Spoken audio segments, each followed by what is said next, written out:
Alfonso X was king of Castile, Leon and Galicia from 1252 to 1284. In the year before he died, his book of games was finished. This was something he had commissioned to record the games that were played in his court.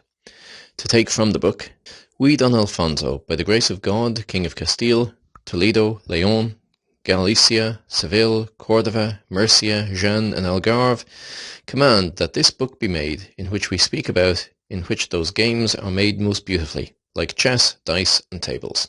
Alfonso X placed considerable value on the game of chess, and he gives in it a standardized version of the rules that were played in his court.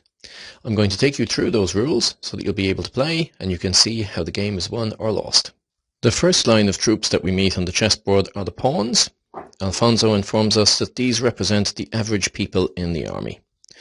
They move one square forwards and they take diagonally. So if an opponent's piece was here, the pawn can make in its next move, instead of a square forward, it can move one square diagonally and it can take the opposing piece. Alfonso does mention that there is an alternate rule where in the first move the pawn can move two squares. However, it seems quite clear that this isn't the normal way that it's played and that it's a variant that he's aware of or familiar with, but not the standard. So a pawn, wherever it is, will only move one square forward and it only moves diagonally if it can take. If there's no piece there, it cannot move into that square diagonally. If there is any opposing piece on that square, it can take that piece. If it should happen in the course of play that a pawn should eventually, during the course of the game, make it to the opposite side of the board, the pawn becomes promoted and it becomes one of the greater pieces, and the piece it becomes is this one, the equivalent of what we think of as a modern queen, but called a furs in period. As we look at the chessboard, there's a lot of similarities to modern chess. So I'm going to start by explaining the greater pieces on the back row. The first piece we come to at the very side of the board is the rook. And the rook represents the ranks of soldiers, according to what Alfonso tells us. A rook can move any number of squares straight forward or to the side as long as the way is clear, and it takes an enemy piece by landing on it. So if my rook is here and I want to take this pawn, I can do so simply by moving across the empty squares and taking it. If, however, something is in my way, such as one of my own pawns, the piece cannot jump. It must have a clear line to travel. So it can go forwards or back, but cannot here go to the sides because there's no space. The next piece we come to is the knight, and it's easier to explain the knight's movement from a more vertical look at the board. Alfonso tells us that the knight represents the captains within the army. And the knight moves quite differently to other pieces. It can first of all jump over an intervening piece, as long as where it's landing is clear or an enemy opponent. How it moves is two squares and then one diagonally. So this allows it considerable flexibility in where it goes.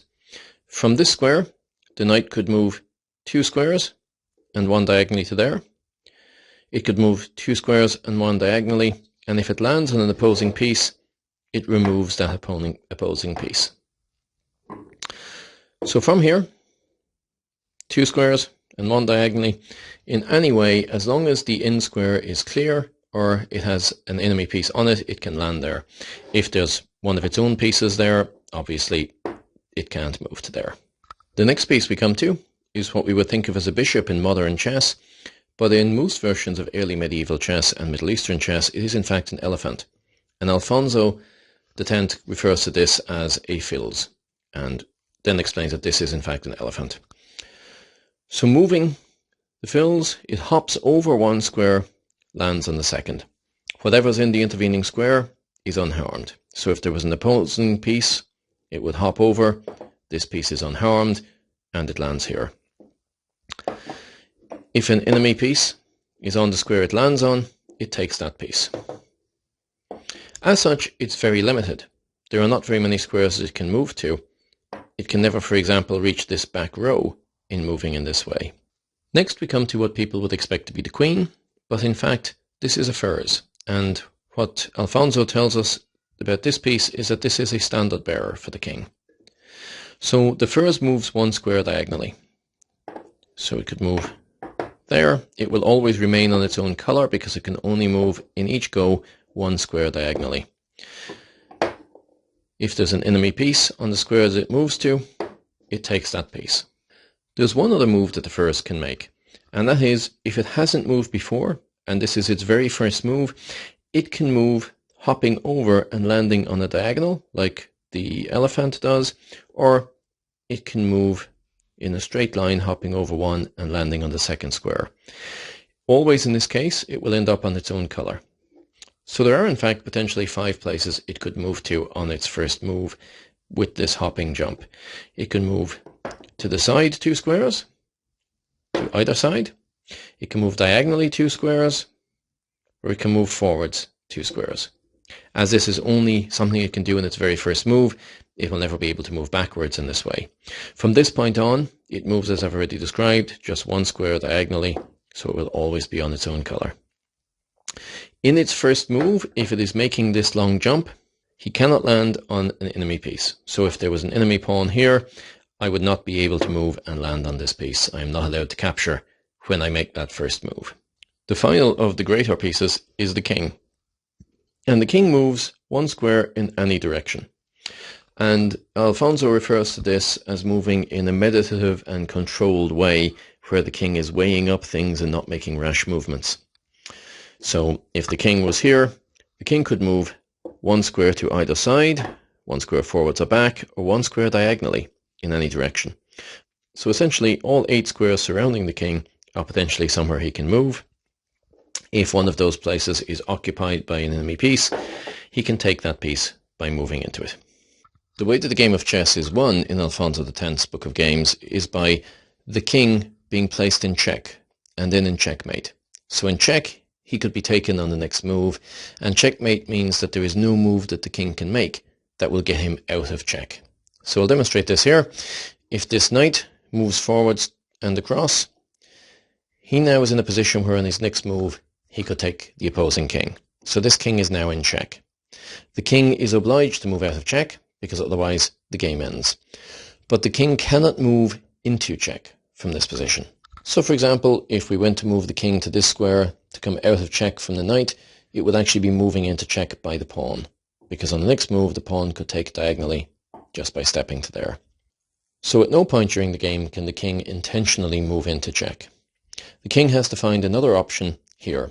Now that might be to take the piece that has him in check, but at the moment there is nobody who could take this piece in a single move, so the king will have to move to one of the available squares that would be safe. The king could advance towards the knight, moving to here, in which case he's safe. But the king could not move to here, because again it would be moving into check from where the elephant hopping over one would land. The king could move safely to the side, or safely to the rear to come out of check. For the game to end, the king needs to be checkmated. For this to happen, the king must have nowhere that they can move to that they are not still in check. So if you assume that this black rook has moved forward to check the white king, the king must move away from this.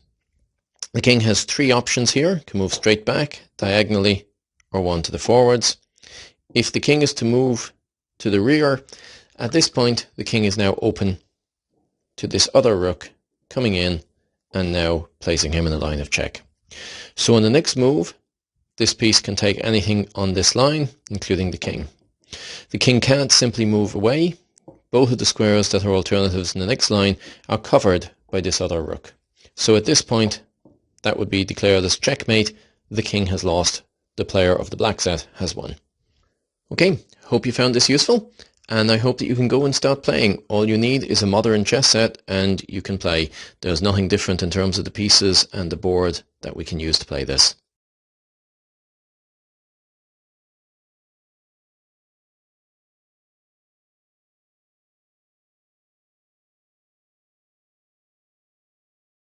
Thanks for watching and have fun.